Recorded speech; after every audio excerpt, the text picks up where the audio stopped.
and roll music, good, tough rock and roll. It was, you know, rib-crunching, skull-crushing, sort of blistering rock and roll. Brothers Angus and Malcolm Young found a soul brother in Bon Scott, a pint-sized wild man with an outsized voice. The effect he would have on some of these people. How can we build a prison and keep him in it, you know?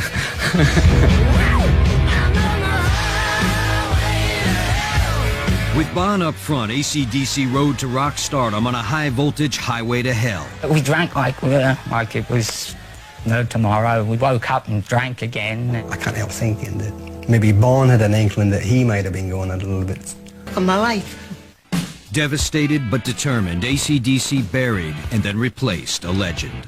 I was never brought in to replace Bon. I was brought in because Bon was there no more, except in spirit. AC/DC's musical tribute to their fallen frontman became one of the best-selling albums of all time.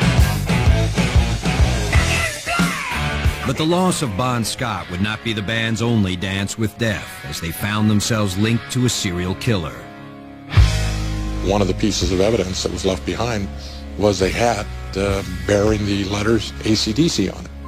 Then a packed concert led to a crushing tragedy.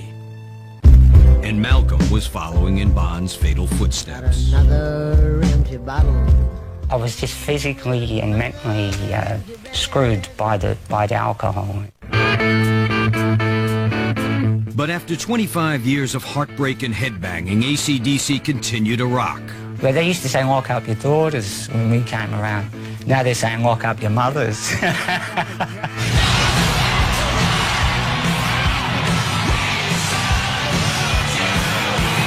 Now, the death-haunted destiny of hard rock's most enduring band of survivors, AC/DC, behind the music.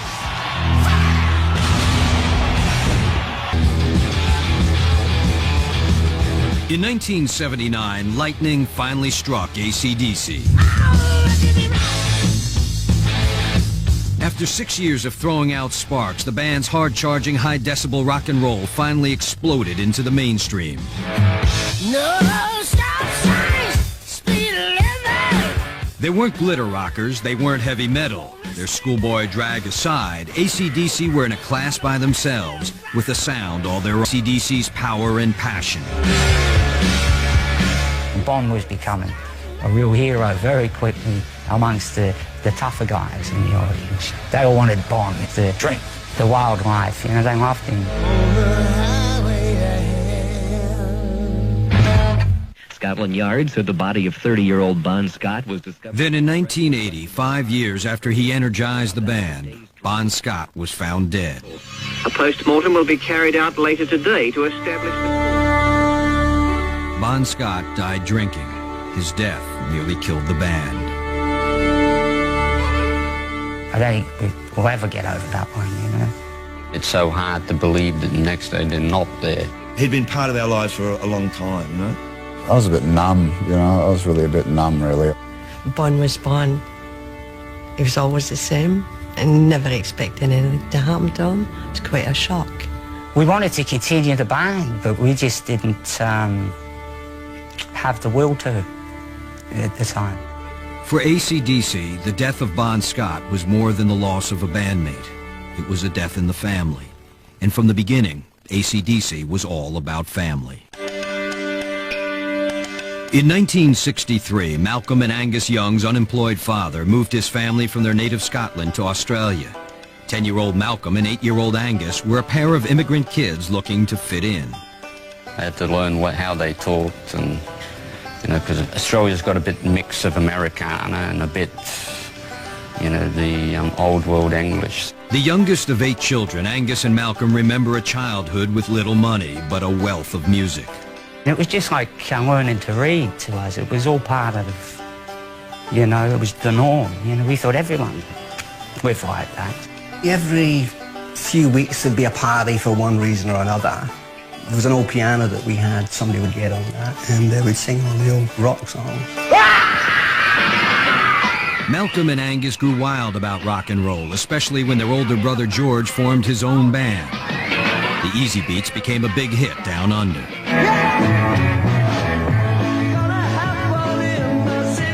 In In the spring of '67, the Easy Beat scored a hit in America when Friday on My Mind went to number 16 on the U.S. singles charts. Angus and Malcolm were inspired by their big brother's rise to stardom. Our family had just arrived in Australia, penniless. And 6 months later, you got TV cameras outside the doors, you got a famous brother in a famous band. Eager to follow in their brother's footsteps, Malcolm and Angus quit school and joined separate bands. But in 1973, 20-year-old Malcolm suggested to 18-year-old Angus that they join forces. No, I thought, well, why not? It's better than work, you know. We told our parents we were both in the same band. They said, oh, I'll give you a week to survive, because we fought all the time. But when big brother George came home from a concert tour, he was impressed by what he heard.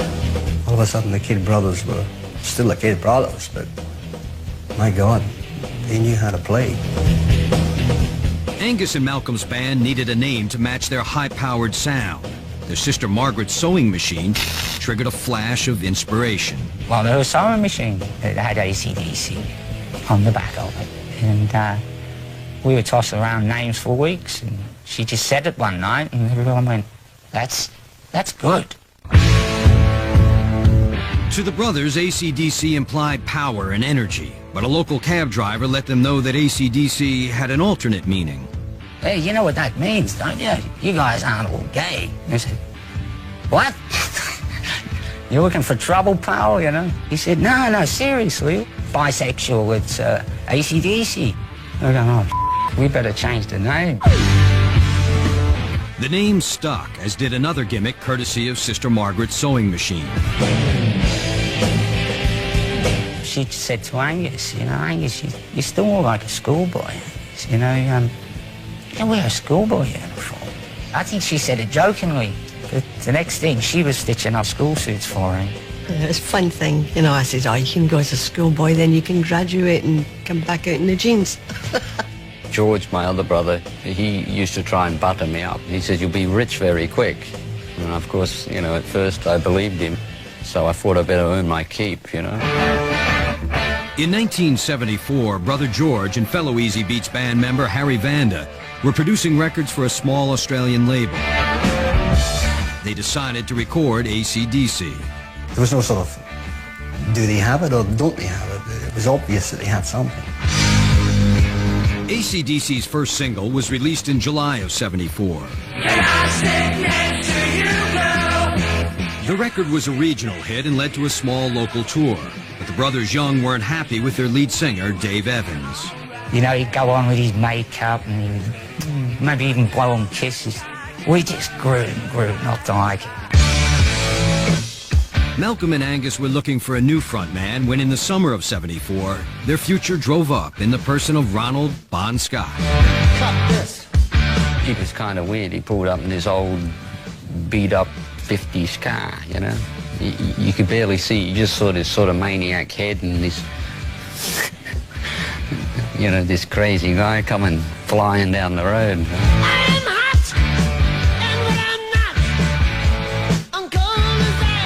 Like the Young brothers, Bon Scott was another Scottish immigrant raised in Australia. When we met him for the first time, it was like we'd known him forever.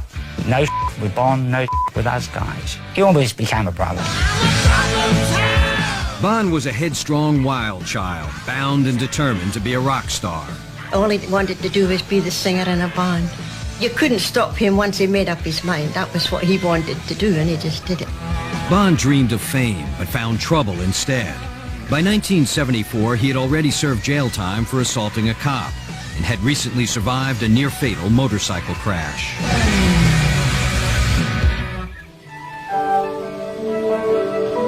Bon had already burned out in local bands like the Valentines and Fraternity.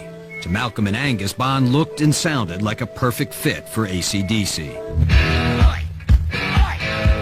We knew Bon could sing rock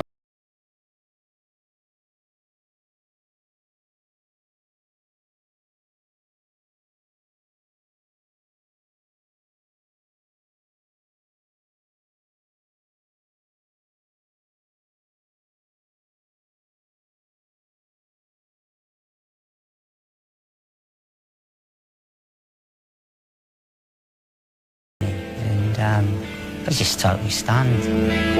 When Behind the Music continues.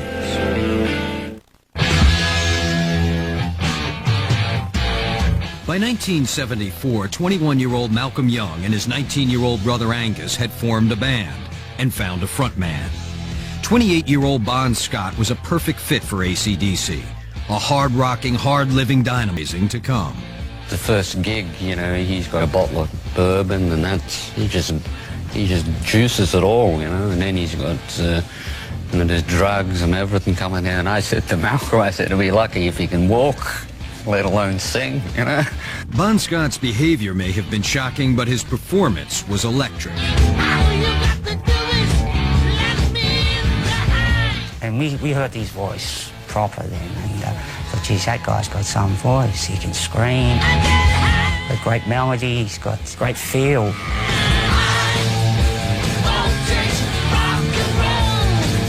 AC/DC had found their voice. They went into the studio to record their debut album, and in January of '75, the band took their high-voltage act across the Australian club circuit. They were the Aussie bloke's idea of a good time. It was just hard and down and fast and mean. Rib-crunching, skull-crushing, sort of blistering rock and roll. And you know they weren't going to slip in a ballad on you.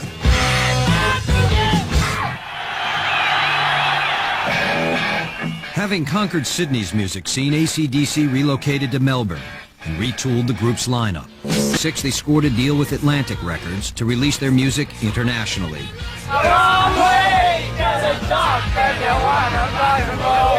That spring, AC/DC boarded a plane to London, looking to conquer the world. I think it was inevitable that AC/DC were going to outgrow Australia. There was a whole world waiting for them. Their fast and furious style was a hit in London's burgeoning punk scene, and AC/DC was soon headed cross-country to rock the rest of Great Britain. Their reputation as the rude and rowdy band from Australia preceded them. Dirty deeds and the done dirt cheap. I think they thought I was some sort of male stripper at some point. I think I played one night in Marquee nude. I didn't know that, you know, what, they arrest people for that? No, I didn't know.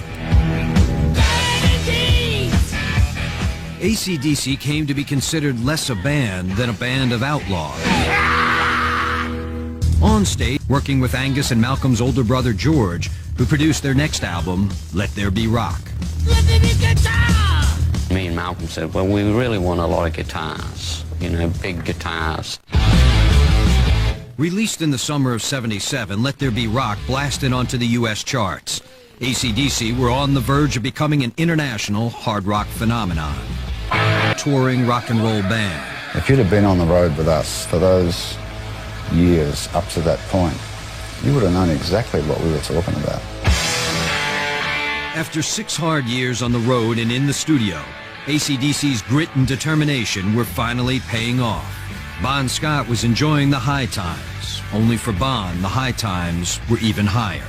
We go back to the hotel, we say, oh, Bon, you know, it's 3 in the morning, you know, we've got to crash, we've got to go. And he goes, oh, just one more drink. And we'd wake up in the morning, Bon, wake up, oh. And he'd get up back onto his drink. Oh, where were we? Where they were was on the rise. Highway to Hell raced up the Billboard charts and hit the top 20 as the '70s came to a close. As the '80s began, AC/DC looked forward to further rock and roll glory. But the new decade was doomed to begin, not with distinction, but with sudden, shocking death.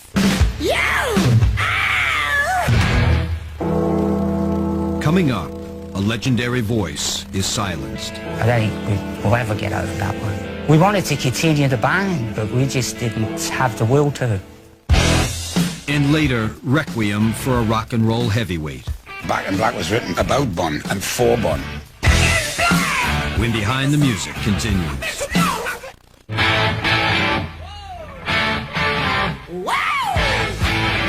After 7 years and thousands of gigs, from the pubs of Australia to the stadiums of the world, AC/DC rode Highway to Hell to international success in the summer of 1979. As the year drew to a close, the decade ahead promised more gold records and good fortune. Are you rich, though? I mean, are you making the bread? Yep. I just bought Big Ben. But the band's exhausting workload and equally intense appetite for drugs and alcohol were taking their inevitable toll. We've been working non-stop since the band started. You just got to have a break occasionally. Frontman Bon Scott led the partying as well.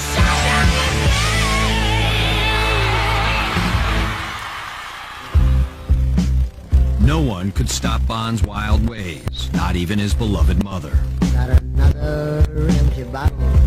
You didn't tell Ron what to do. I never went too far. I just said I didn't like him drinking, but when they get to that stage, they don't listen to you. Under pressure to record a follow-up to Highway to Hell, AC/DC returned to London in January of 1980. Malcolm and Angus Young invited Bon to the studio, eager to play him the new music for their next album. He was fantastic. You know, he's looking after himself. And yeah, his teeth were all fixed. Got myself a one-way ticket. And we said, you know, we're just about ready for you, Bon. You know, so maybe next week sometime, you know. And of course, it never happened, you know. Bon would never put lyrics to the music Malcolm and Angus had written. On Tuesday night, February 19th, 1980, Bon Scott went out drinking in London with a friend. He went out just for a drink, a relaxation, you know, maybe to clear the head, you know, and then look forward to getting into his writing, come up with some ideas, you know. He had it all in front of him. On that cold night, Bon Scott was only 33 years old, but his time was running out. After a night of heavy drinking, Bon ended the evening alone, passed out in a car parked outside his friend's house. In the morning, he was found dead. From what I still can gather, he had fallen asleep, you know, in a car and more or less, you know, asphyxiated, you know. He choked through the night, the position he was sleeping in, you know. During the night, Bon had apparently vomited in his sleep and choked to death. Angus was the first band member to get the sad news. I had called the guy that was managing us, and he told me, you know, that it was true that he had died, so, you know. Angus called me. I was just totally stunned. You can't explain a death and how it affects you, you know. Everything just is numb. It's as simple as that. Wondered, you know, just what do you do? Scotland Yard said the body of Bon Scott was discovered last night in the car. Post-mortem will be carried out later today. Was the result of some heavy drinking. Within hours, everyone in the band knew the awful truth, and the media were already flashing the news of Bon's death. Malcolm took it upon himself to notify Bon's family in Australia before the tabloid reporters got to them first. Someone had to tell them, you know, and it better coming from one of the band than from a newspaper. Over the phone, yeah, got a shock of my life. Because I thought it was him on the end of the phone. Because I just screamed. Yeah. Most difficult thing I've ever had to do. God knows how they felt. I hope I never have to do anything like that again. The band pulled together and refused all interviews, while Bon's death was sensationalized in the tabloid press. Especially in Britain, they made it a bit of a joke almost, you know, and we've never forgiven them for that. All we were concerned about, mainly at that time, was Bon's parents. They're really nice people. They don't need this. A lot of the stories are, not very good reading sometimes, you know. I just had to skip over the bad bits. As the grim news swirled around them, Bon's friends and bandmates dealt with the pain of a crushing blow. I mean, that was Bon's life. I mean, you know, even though he was this sweet, lovely guy, he did drink a lot. He did sort of live the rock and roll lifestyle to its absolute extreme. But, gee, you know, Bon had been drunk before. I mean, Bon shouldn't have died. It was a loss to us of this incredible character that all of us had embraced, and he'd embraced us all.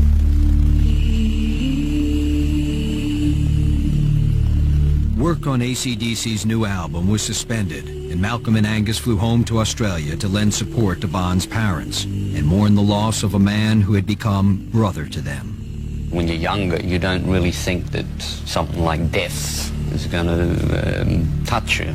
You know, I'd never really had that, you know, a tragedy that close, you know, and especially someone like Bon. It was just one of those things where, you know, one day somebody's there and it's so hard to believe that the next day they're not there. On March 1st, 1980, Bon Scott was buried in Fremantle, the town where he was raised. And you go through the motions of the funeral and everything else, but you're just numb. You know, you're just dumbfounded. You can't believe what's really happened, you know. I don't think we'll ever get over that one, you know. We wanted to continue the band, but we just didn't have the will to. Without Bon, the surviving band members believed AC/DC was dead. But Bon's parents encouraged them to keep the band alive, that Bon would have wanted it that way.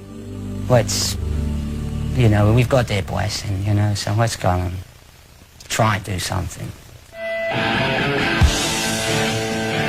But after 5 years with Bon Scott up front, raising hell and raising the roof, AC/DC's bright future had dimmed, and there was more darkness ahead. Coming up, music for a band in mourning.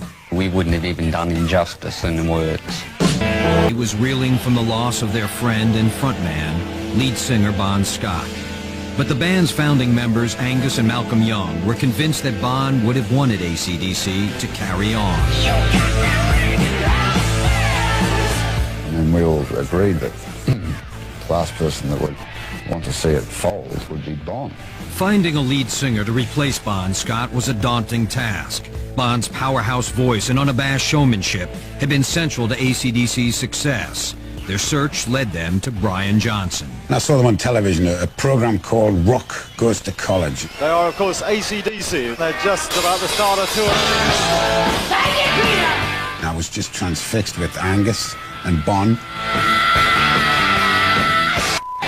And these two guys up the front were two of the greatest characters I think I'd ever seen, you know, especially Angus, you know, with his antics. And I was hooked. Brian auditioned for a band that was feeling mixed emotions about replacing a friend they had buried only a month earlier. There would never be another Bon, but Brian walked in one day for an audition. We just felt really comfortable with him, and again, he could sing his balls out. AC/DC hired Brian in April of 1980 and got down to the task of making their first album without Bon Scott. The music of the album, its title, and its cover were all dedicated to Bon's memory. You know, with the bell and the beginning of the Hell's Bells, it was our own little tribute, you know. During the emotional sessions for Back in Black, Brian Johnson stepped up to the microphone and into Bon Scott's shoes. I remember just going up there and just crossing my fingers and just belting my lungs out as high and as hard as I could with as much feeling as I could. I mean, I wanted to impress these guys. As Brian and the band prepared for the upcoming Back in Black tour, there was apprehension about how their new lead singer would be accepted by the fans.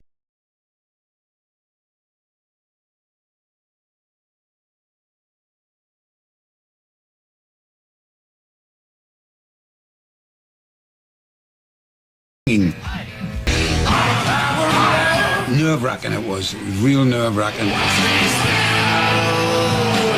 Those kids, you know, in the first gig we did,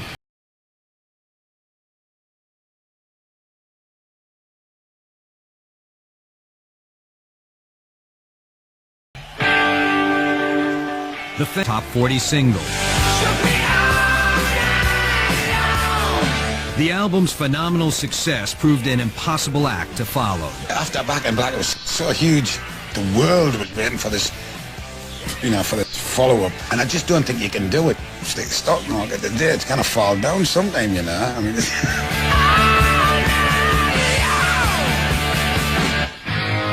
But falling album sales were only the start of a streak of bad luck that would haunt AC/DC throughout the 80s. In the spring of 1985, AC/DC became linked to the investigation of a murder case in California. Upon investigating that murder, one of the pieces of evidence that was left behind was a hat bearing the letters AC/DC on it. In an attempt to track down the infamous killer known as the Night Stalker, homicide detective Gil Carrillo released a picture of the hat to the press. What the significance was trying to get attention through the media to see if anybody knew somebody that wore an AC/DC hat that might call in. Sheriff Department, Martinez, help you? The county was held in terror. They were full of fear. While law enforcement pressed their manhunt for the mystery man suspected in 13 brutal murders, the press built up the serial killer's link to AC/DC. Press assumed an awful lot, and the press put a lot more to the significance of the hat than the homicide investigators. On August 31st, the Night Stalker was finally arrested. The press reported that Richard Ramirez, a confessed Satanist, was inspired by AC/DC. I thought it was a joke at first. And we just thought, this is crazy. I mean, why are we connected anyway? Reporters analyzed the lyrics to the AC/DC song Night Prowler for connections to the Night Stalker. That song is not called Night Stalker, it's called Night Prowler. And it's about things you used to do when you were a kid, like sneak in at your girlfriend's bedroom window when their parents were asleep. It just sickens you, you know? Sickens you to have anything to do with that kind of thing. The media frenzy surrounding the Ramirez case horrified the band.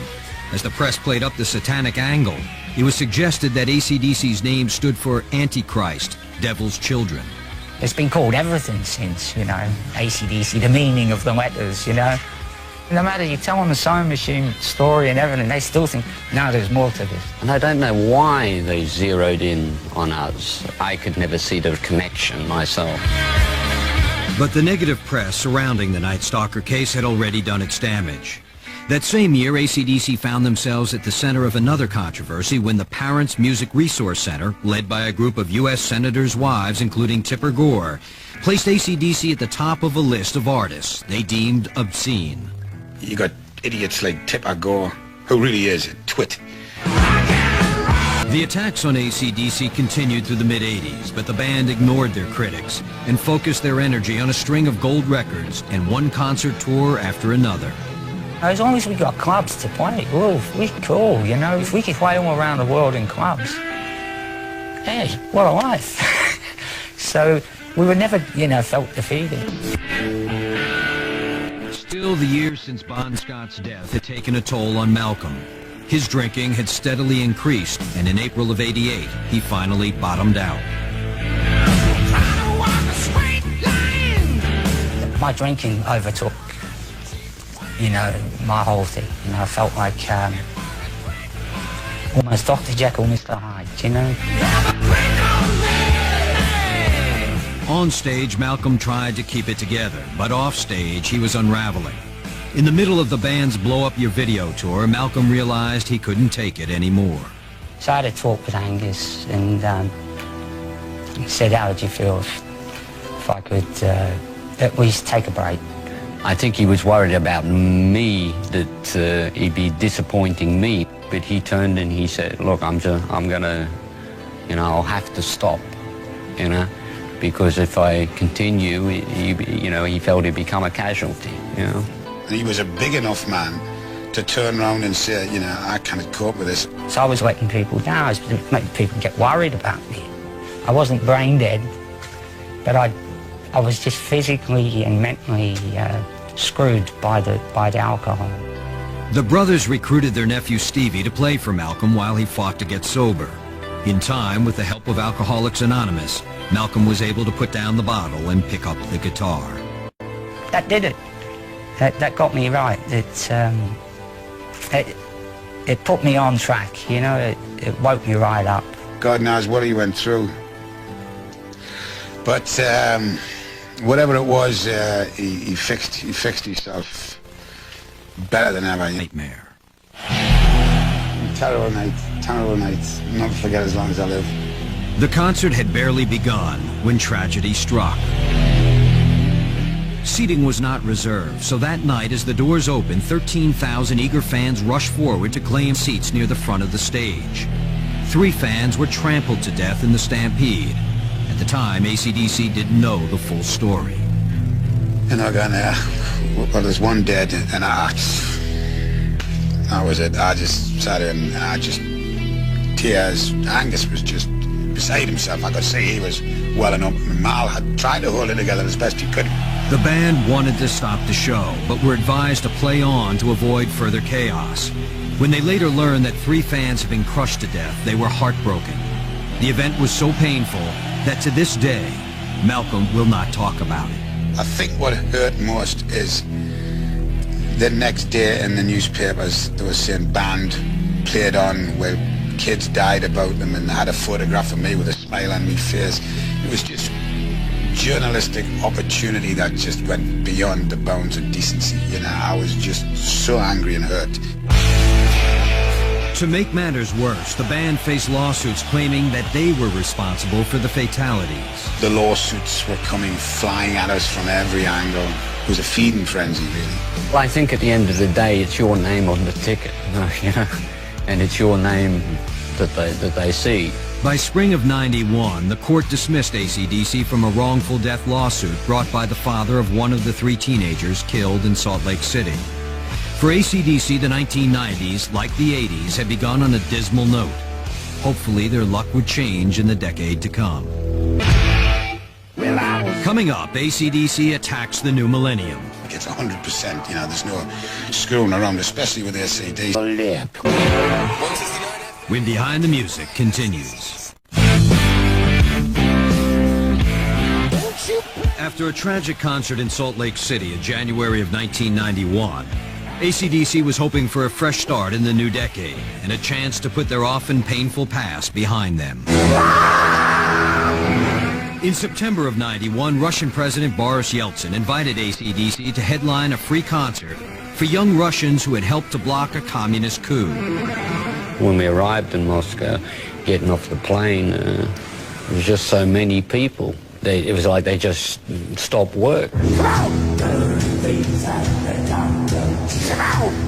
On the night of September 28, 1991, over 1 million Russians rocked with AC/DC at a former Soviet air base.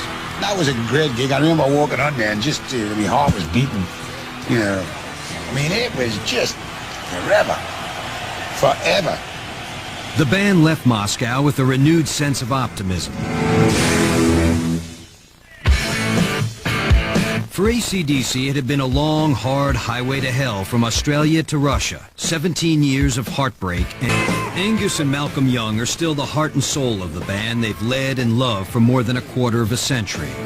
There's no doubt about it. It's the sound of the band. It's, you know, it's the combination of the guitars. We can read each other's minds. 45-year-old Angus and 47-year-old Malcolm may look older these days, but their rock and roll philosophy hasn't changed since they first formed their dream band back in Australia. Ready to rock and roll. We just wanted to be a good rock and roll band, you know, and that's it. It's the simplicity of it, and that's all we can do, you know, and stick to what you do best. That's what we do best, you know. And that's what I enjoy best, you know, getting on a stage and, you know, plucking my guitar. They say we keep doing the same stuff, but rock and roll's been around since the 50s. I mean, real rock and roll. There's a lot of pretenders out there. Nothing's ever changed when we get on that stage. We're all still exactly the same guys we were, right back at day one. I think Angus said it best, and he says, you've got 5 average guys, and you put them together and you make this lovely thing called AC/DC. Those 5 guys, Malcolm and Angus Young, Phil Rudd, Cliff Williams, and Brian Johnson, still feel the presence of a 6th member of the band.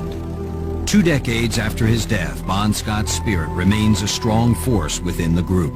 Bon is always with us. He's always, you know, you can always feel him. You know, there's been many a time when you've done a double take, you know. Literally, you know, when he died, he became stronger. Bon Every day I've been in this band, Bon is still talked about like he's here. I sit down and think about Bon sometimes, and I just think, in hindsight, could we have stopped this from happening? But every time I think about things like that, I always end up with a smile on my face at the end of it, because it's almost like there's a little tap there saying, don't worry, kid, you're fine, you know, you've kept it going, you know, you're doing what I want. And AC/DC plans to keep doing it for a long, long time. We feel we're timeless, you know. Yeah, trends come and go, and we'll still be running through the trends, and sometimes we may do really well, sometimes maybe not so well, but it won't never change. You know. There's nowhere for us to go, believe me.